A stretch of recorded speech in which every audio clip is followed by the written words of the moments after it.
करने वाले हैं झारखंड हाई कोर्ट के द्वारा जो है झारखंड के सिविल कोर्ट्स में वैकेंसी निकाली गई है।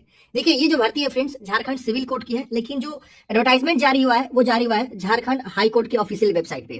तो देखेंगे फ्रेंड्स यहाँ पे जो है भर्ती आ चुकी है। इस भर्ती के रिगार्डिंग हम जो है आपको डिटेल नोटिफिकेशन शेयर करने वाले हैं। इसका ऑनलाइन का डेट आ चुका है, आप देखेंगे यहाँ पे अभी यहाँ पे आपको व्हाट्स न्यू वाले सेक्शन में आपको यहाँ पे एक ऑप्शन देखने को मिलेगा इस भर्ती के रिगार्डिंग।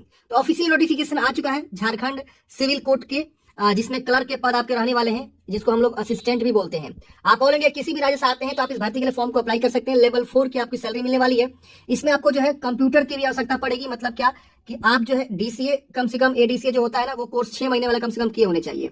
और उसके बाद से और भी बहुत सारी एलिजिबिलिटी है, एज लिमिट, सैलरी, सब चीज हम यहाँ पे डिस्कस करेंगे। सिलेबस भी समझाएंगे, एग्जाम पैटर्न, टाइपिंग के बारे में समझाएंगे। थोड़ा सा टाइपिंग आपको है मात्र 20 वर्ड पर मिनट के हिसाब से। ये आप 1 महीने टाइपिंग प्रैक्टिस कर लेंगे या 10 दिन तो आपका इतना स्पीड आ जाता है। ये देखिए advertisement, other details, recruitment for the post of assistant clerk in civil court, देख रहे हैं ना, स्टेट ऑफ झारखंड, यानी स्टेट ऑफ झारखंड में सिविल कोर्ट की भर्ती निकाली गई। आप इस पे क्लिक करेंगे तो इस प्रकार से आपका जो है ये पीडीएफ नोटिफिकेशन यहाँ पे डाउनलोड हो जाएगा। मैं इसे ओपन कर लेता हूँ। ये देखिए ये जो है भर्ती है और इसको मैंने जो है अच्छे तरीके से हाईलाइट कर रखा हुआ है। आइए हम आपको समझाते हैं। 410 पदों पे शानदार भर्ती जो है निकाली गई है। तो इस भर्ती के बारे में हम डिटेल में डिस्कस करने वाले हैं। वीडियो को लास्ट तक देखिए और वीडियो अच्छा लगे तो प्लीज लाइक करिए। देखिए ये आपका जो है एडवर्टाइजमेंट नंबर है 05 और असिस्टेंट या क्लर्क दोनों को एक ही पद बोला गया है। आप या तो असिस्टेंट बोलिए या क्लर्क बोलिए, दोनों एक ही पद है, ठीक है ना। सिविल कोर्ट में आपका रहने वाला in civil court of the state of Jharkhand, मतलब जो है ये वैकेंसी आपकी जो है ना सिविल कोर्ट में होने वाली है, समझ रहे हैं। लेकिन वैकेंसी कौन निकाला है तो हाई कोर्ट ऑफ झारखंड, यानी जो रिक्रूटमेंट सेल है वो कौन है तो झारखंड हाई कोर्ट है। लेकिन जो आपकी जॉब लगेगी वो कहाँ होगी तो सिविल कोर्ट में होगी। जितने भी झारखंड में सिविल कोर्ट्स हैं वहां पे आपको काम करना होगा। इसके बाद यहाँ देखिए बताया गया है कि कितनी वैकेंसी है। तो अनरिजर्व में देखेंगे 130 पद है, शेड्यूल कास्ट में 58, एसटी में 143 और BC1 में 38, BC2 में 14, ईडब्ल्यूएस में 27 पद है। इस तरह से टोटल जो है 410 पदों भर्ती है। महिलाओं के लिए यहाँ पे देखिए रिजर्वेशन जो है 14 वैकेंसी पे रखा गया, मतलब इसी में से 14 वैकेंसी रिजर्व कर दिया गया है महिलाओं के लिए। जो कैंडिडेट्स यहाँ पे विकलांग है तो अलग अलग विकलांग पर्सन के लिए यहाँ पे देखिए 13 पद को रिजर्व किया गया। इस तरह से आप देखेंगे गेम्स एंड स्पोर्ट्स कोटा से कोई आता है तो एक पद पे यहाँ पे रिजर्वेशन जो है रखा गया है। आपको ऑनलाइन मोड में फॉर्म को भरना है इस पद के लिए, जिसपे आपका पद है असिस्टेंट या क्लर्क, दोनों एक ही पद माना जाएगा। 10 अप्रैल से ऑनलाइन स्टार्ट होगा। जिस दिन आवेदन स्टार्ट होगा हम प्रॉपर वीडियो लेकर आएंगे कैसे आपको फॉर्म को भरना है, स्टेप बाय स्टेप फॉर्म भर के बता दूंगा। 19 मई तक आप जो है फॉर्म को सबमिट करेंगे। स्टार्टिंग डेट 10 अप्रैल, क्लोजिंग डेट 9 अप्रैल रहने वाला है। बात करें नेम ऑफ पोस्ट तो देखिए आपका पद का नाम है। सैलरी लेवल की बात करें लेवल 4 की सैलरी आपको मिलेगी और 7th जो है पीआरसी पे आपका जो यहाँ पे सैलरी मिलने वाला है जो कि 25,500 से लेकर 81,100 सैलरी होगा। इसमें ग्रेजुएशन आप पास है तो फॉर्म को अप्लाई करेंगे और आपको नॉलेज ऑफ कंप्यूटर बस बोला गया है। इसमें आगे हम डिस्कस करेंगे डीसीए डीसीए का सर्टिफिकेट भी बोला गया है। तो कंप्यूटर का नॉलेज एसेंशियल है यहाँ पे, तो आप फॉर्म को भरेंगे। ग्रेजुएशन आप किसी विषय से कितना हो भी परसेंट के साथ पास है, कोई दिक्कत नहीं होने वाला है, सब कोई फॉर्म भर सकता है। सिर्फ ग्रेजुएशन आप पास होने चाहिए, जो जैसे कि बीए होता है, बीएससी होता है या बीकॉम होता है, बीबीए होता है और भी बहुत सारे कोर्स आपके होते हैं। तो कोई भी आपने ग्रेजुएशन वाला जो है डिग्री कर रखा हुआ है तो फॉर्म को अप्लाई कर सकते हैं।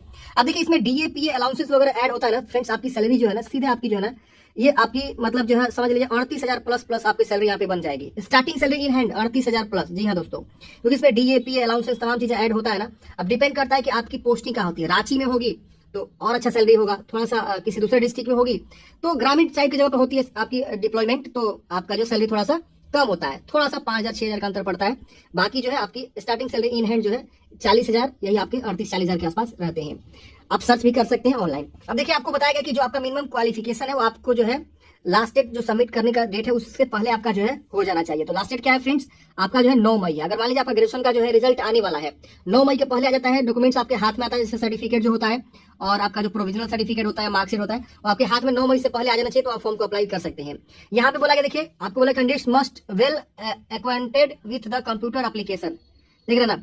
तो ये बोला गया है कि आपको knowledge of working on computer होना चाहिए and sound knowledge of typing on computer 20 word पर मिनट, यानी आपको कंप्यूटर का नॉलेज होना चाहिए अच्छे से। इसके अलावा आपको थोड़ा सा जो है हल्का नॉलेज होना चाहिए टाइपिंग का। 20 वर्ड पर मिनट के हिसाब से आपको टाइपिंग यहाँ पे भी देना होगा, स्किल टेस्ट भी यहाँ पे होगा, लेकिन 20 वर्ड पर मिनट।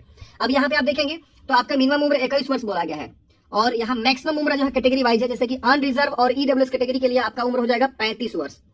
37 वर्ष उनके लिए है जो BC1 और BC2 कैटेगरी से आते हैं। मैक्सिमम उम्र यहाँ पे अलग अलग कैटेगरी वाइज है। 38 ईयर्स उनके लिए होगा, 21 से 38, जो कैंडिडेट्स यहाँ पे BC1 फीमेल से हैं, यानी BC1 BC2 और ईडब्ल्यूएस फीमेल से अनरिजर्व फीमेल है, तो उनका 38 वर्ष यहाँ पे एज हो जाएगा। मैं आपको यहाँ पे लिख देता हूँ, देखिए BC1 BC2 F फीमेल का यहाँ पे उम्र हो जाएगा कितना 21 से लेकर 38 वर्ष। और जो एज की गणना किया जाएगा वो आपका 1/1/2024 को किया जाएगा। वही कोई मेल कैंडिडेट से BC1 BC2 से आता है तो उनका यहाँ पे देखेंगे, यहाँ पे अलग एज सीमा लिखा गया है, यहाँ पे देखेंगे जो कि बताया गया है BC1 BC2 मेल कैटेगरी के लिए 37 वर्ष, ठीक है ना। तो ये अलग अलग जो है कैटेगरी वाइज है। वही आप SC ST का देखेंगे तो उनका हो जाएगा एज 40 वर्ष तक, यानी कोई SC ST है भले वो फीमेल हो या मेल हो, उनके लिए क्या है 40 वर्ष उम्र सीमा रखा गया है। तो ऐसे आप उम्र सीमा को देखेंगे अलग अलग कैटेगरी वाइज इन्होंने दे रखा हुआ है। अगर कोई जो है विकलांग पर्सन तो 10 साल का उम्र सीमा में उनको छूट मिलेगा। अगर कोई एक्स सर्विस में है तो उनको 5 साल का अपर एज में छूट यहाँ पे मिलेगा। जो भी आपको एज की गणना करनी है 1/1/2024 को आपको करनी होगी। इस डेट पे आपको गणना करना है जो भी आपका डेट ऑफ बर्थ है। एज कैलकुलेटर का आप यूज कर सकते हैं, मैं आपको लिंक डिस्क्रिप्शन बॉक्स में दे दिया हूं।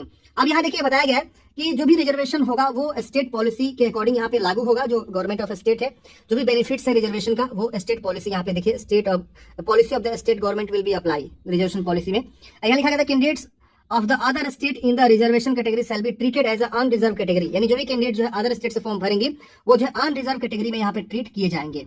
अब यहाँ पे बोला गया कि आपको ऑनलाइन ही फॉर्म को भरना है, एक ही बार आपको फॉर्म को भरना है, यानी कि 2 बार फॉर्म भरेंगे आपका फॉर्म जो है रिजेक्ट हो जाएगा।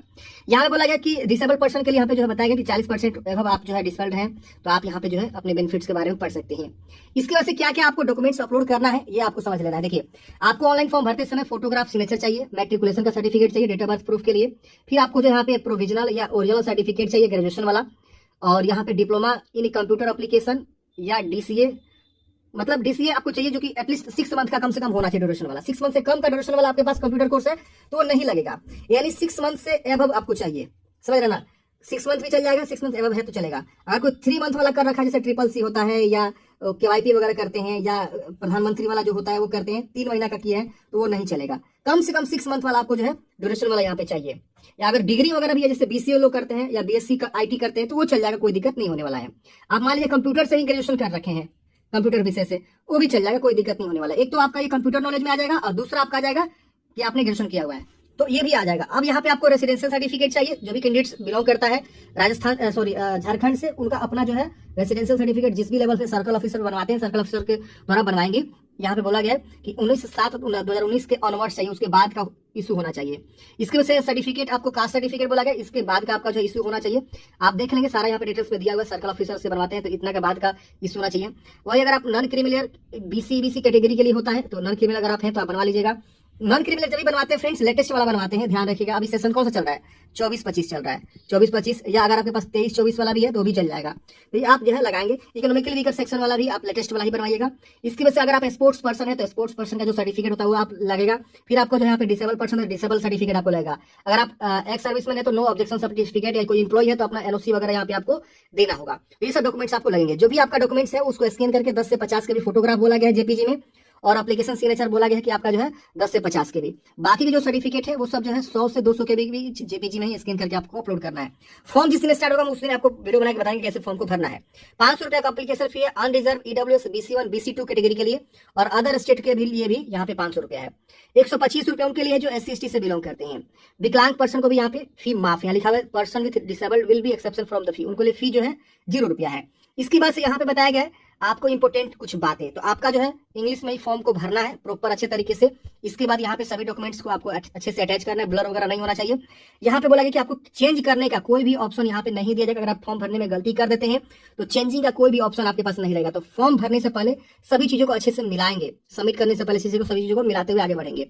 अब यहाँ पे बताया गया कुछ चीजें, जैसे कि आपको जो भी इन्फॉर्मेशन है रिटन टेस्ट के रिगार्डिंग, कंप्यूटर स्किल टेस्ट के रिगार्डिंग, या इंटरव्यू या वेन्यू के रिगार्डिंग, एडमिट कार्ड के रिगार्डिंग, तो वो जो है झारखंड हाईकोर्ट के ऑफिशियल वेबसाइट पे ही यहाँ पे पब्लिश किया जाएगा। अब यहाँ पे आपको बताया गया सिलेबस के बारे में। ये देखिए सबसे पहले आपका जो है यहाँ पे रिटन टेस्ट होगा 90 मार्क्स का, जिसमें आपको 2 घंटे समय मिलेंगे सॉल्व करने के लिए। इसके बाद से आपका कंप्यूटर स्किल टेस्ट होगा, क्वालिफाइंग इन नेचर होगा, जो कि 5 मिनट का होगा, जिसको आपको 100 वर्ड्स टाइप करने हैं 20 वर्ड पर मिनट के हिसाब से, देख रहे ना। इसके बाद आपका इंटरव्यू होगा 15 मार्क्स का, जो कि 5 मार्क्स फॉर ऑल कैटेगरी यहाँ पे दिया जाएगा। ये क्वालिफाइंग मतलब ये क्या है, क्वालिफाइंग मार्क्स है, हालांकि इससे अच्छा आपको परसेंटेज करना होगा तभी जाके आप मेरिट में बन पाएंगे, क्योंकि मेरिट जो बनेगा फ्रेंड्स रिटन एग्जाम के बेस में होगा। अब ये देखिए सिलेबस लिखा गया ग्रुप 1 में, देखिए बोला गया general English comprising of English comprehension, English grammar, English words power, जो कि 20 मार्क्स के होंगे, और इंग्लिश एसे राइटिंग 10 मार्क्स के होंगे। तो यहाँ पे आप देख रहे हैं ना 20 यहाँ पे और 10 यहाँ पे, यानी इस तरह से आपके जो 30 मार्क्स सिर्फ और सिर्फ आपके हो जाएंगे ग्रुप 1 में, यानी इंग्लिश से। बाकी के 30 मार्क्स देखेंगे तो आपका जो है ऑब्जेक्टिव जनरल नॉलेज होता है 30 मार्क्स के, फिर आपका मैथ होता है 30 मार्क्स के, जिसमें आपको न्यूमेरिकल भी होगा, रीजनिंग भी होगा, मैथमेटिकल टेस्ट, ये सब आपके रहेंगे जो मैट्रिक स्टैंडर्ड होता है। तो 30 30 60 20 80 मार्क्स के यहाँ पे हो जाएंगे। और यहाँ पे 10 मार्क्स यहाँ पे नहीं लिखा हुआ है। अच्छा 10 मार्क्स यहाँ पे ऐसे अलग से होगा, देख रहे हैं ना, ऐसे 10 मार्क्स का होगा। तो ऐसे आपके जो सिलेबस रहने वाले हैं, तो ऐसे पे आप प्रैक्टिस अच्छे से करिए, क्योंकि यहाँ पे आपके जो है 30 मार्क्स इंग्लिश के हो जा रहे हैं और 30 मार्क्स यहाँ से और 30 मार्क्स यहाँ पे, देख रहे हैं ना, ये 90 मार्क्स के क्वेश्चन। कंप्यूटर स्किल टेस्ट में बोला गया ये आपका जो है सिर्फ क्वालिफाइंग इन नेचर होगा, और यहाँ पे the merit list candidates for the purpose of appointment may be prepared on the basis of written test, देख रहे हैं ना, तो रिटन टेस्ट के बेस पे आपका जो यहाँ पे मेरिट यहाँ पे तैयार किया जाएगा। By the test of working on computer and knowledge of typing on computer and interview, ये सब जो है क्वालिफाइंग इन नेचर है। तो यहाँ पे आप देखेंगे सारी जानकारी हमें बता दिया गया।